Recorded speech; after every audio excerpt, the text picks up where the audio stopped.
देखिए, उसका अध्ययन करना पड़ेगा किस संदर्भ में क्या दिया गया है।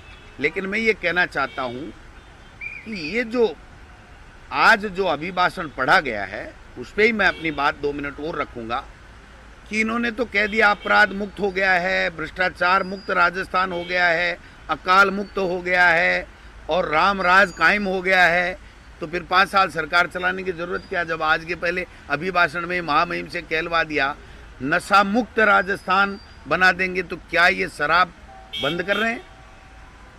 नशा मुक्त तो तभी होगा जब आप नशे को बंद करोगे और शराब नीति ला करके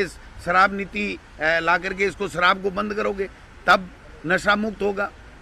तो मैं समझता हूं कि जो जिस तरीके की आज परंपरा इनके द्वारा डाली गई है अभिभाषण में, उसमें राजनीतिक बू आती है और उन्होंने पूरी की पूरी जो सदन की गरिमाएं हैं उनको ठेस पहुंचाने का काम किया है।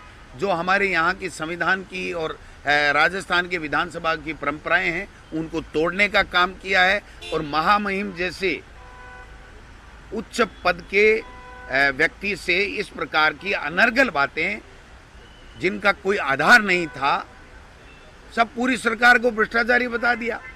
तो फिर आप बैठे क्या कर रहे हो 1.5 महीने में? आप बताओ, कभी आपका हीटर का तार जल रहा है, कभी आपको धमकी मिल रही है, कभी आपको जो है वो सत श्री अकाल की जगह सत अकाल निकल रहा है, कभी आप भ्रष्टाचार पूरा का पूरा करेंगे राजस्थान में, ये मुख्यमंत्री के श्रीमुख से निकल रहा है, कभी प्रधानमंत्री नरेंद्र मोदी जी को वो जो श्रद्धांजलि दे रहे हैं। तो ये हो क्या रहा है इस राजस्थान में? मुझे लगता है कि जो पर्ची सरकार से पर्ची से मुख्यमंत्री बना है उनका कोई विजन नहीं है, उन्होंने कोई किसी तरह का उनसे कोई पूछताछ नहीं होती है। दिल्ली से आते हैं छप करके और यहाँ पर कोई न कोई पढ़ देता है। आज महामहिम राज्यपाल से पढ़वाया गया, कल किसी मंत्री से पढ़वाया जाएगा। आपने देखा राज्यपाल के अभिभाषण में नरेंद्र मोदी राजस्थान में ये करेंगे, राजस्थान में नरेंद्र मोदी जी ये करेंगे। नरेंद्र मोदी जी देश के प्रधानमंत्री हैं, उनको पूरे देश का विजन लोकसभा में देना चाहिए। यहाँ पर ये राजस्थान की सरकार जो भजन लाल जी के नेतृत्व में बनी है उनका क्या विजन है वो पेश करना चाहिए। वो विजन पेश नहीं कर पाए। सर